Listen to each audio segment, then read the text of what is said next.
Hallelujah. स्वागत है आप सबका मेरी भविष्यवाणियों की पुस्तक में। तो आइए हम आज के पवित्र वचन को पढ़ेंगे जो कि परमेश्वर के दास प्रेरित अंकुर यूसुफ नरूला जी के द्वारा लिखा गया है। परमेश्वर बेइज्जती दूर करता है। जैसा कि यहोशू की पुस्तक अध्याय 5 उसकी 9 आयत में लिखा है, तब यहोवा ने यहोशू से कहा, तुम्हारी नामधराई जो मिस्रियों में हुई है उसे मैंने आज दूर की है।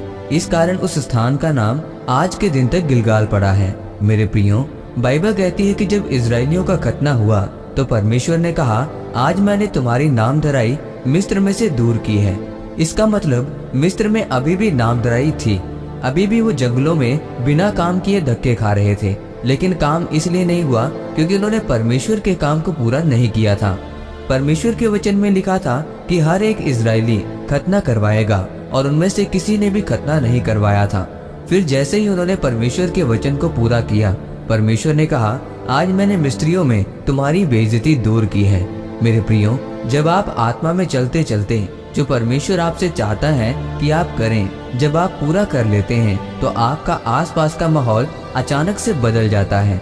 आप नहीं जानते कि कब और कौन सा रिश्तेदार का दिमाग बदल जाए और आपसे कहे कि मुझे चर्च जाना है। ये नहीं मालूम कि कैसे आपके परिवार ने बपतिस्मा लेने के लिए कह दिया जो एक दिन विरोधी थे, लेकिन परमेश्वर ने उनके दिमाग में डाला। बाइबल कहती है इस खतने से पहले जब वो जा रहे थे, एक जगह की नदी पार करनी जरूरी थी। जिस तरह समुद्र 2 भाग हुआ था, उसी तरह यहोशू ने नदी को 2 भाग किया था। इतने चमत्कार होने के बावजूद भी अभी तक इजरायलियों की बेइज्जती मिस्र में दूर नहीं हुई थी, क्योंकि अभी तक वचन पूरा नहीं हुआ था। और जैसे ही उन्होंने वचन पूरा किया और खतना किया तो परमेश्वर ने मिस्रियों के दिमाग में क्या डाला, अचानक से उनका दिमाग बदल गया कि वो समुद्र पार कराने वाली घटना थी, वो इत्तेफाक नहीं था। वो आंधी तूफान की वजह से समुद्र 2 भाग नहीं हुआ था। वो अब कहने लगे, यहोवा की स्तुति हो, यहोवा जीवित परमेश्वर है। बाइबल कहती है इजरायलियों के प्रति मिस्रियों की जो बेइज्जती वाली सोच थी वो बदल गई। वो सोचने लगे कि परमेश्वर उनको मिस्र से नहीं लेकर गया, अब जो परमेश्वर उन्हें देश दे रहा है वो भी परमेश्वर का है। बाइबल कहती है परमेश्वर की महिमा होनी शुरू हुई और इजरायलियों की बेइज्जती नामधराई जो उनके बीच में थी उसे परमेश्वर ने दूर किया।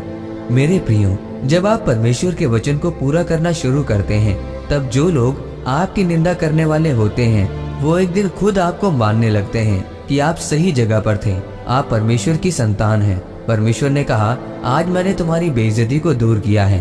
उसके वचन को मानने का फल बहुत बड़ा है। वो आपके घर की लड़ाई को खत्म कर देगा जो आपके घर में चल रही है। आपको बीमारी से चंगा कर देगा। आपको परमेश्वर के साथ चलना है। आपको उसके साथ खेल नहीं खेलना है। आपको उसके साथ झूठा रिश्ता नहीं रखना है कि चर्च में कुछ और बाहर कुछ और ही हो। आपको उसके वचन को पूरा करना है। आमीन। आइए इस अंगीकार को आप मेरे साथ एक मन होकर करें। सर्वशक्तिमान परमेश्वर, इस वचन के लिए मैं आपका धन्यवाद करता हूँ। परमेश्वर, मैं अंगीकार करता हूँ कि मैं आपके वचनों को पूरा करूँगा।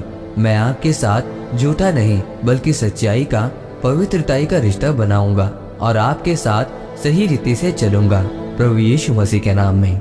आमीन।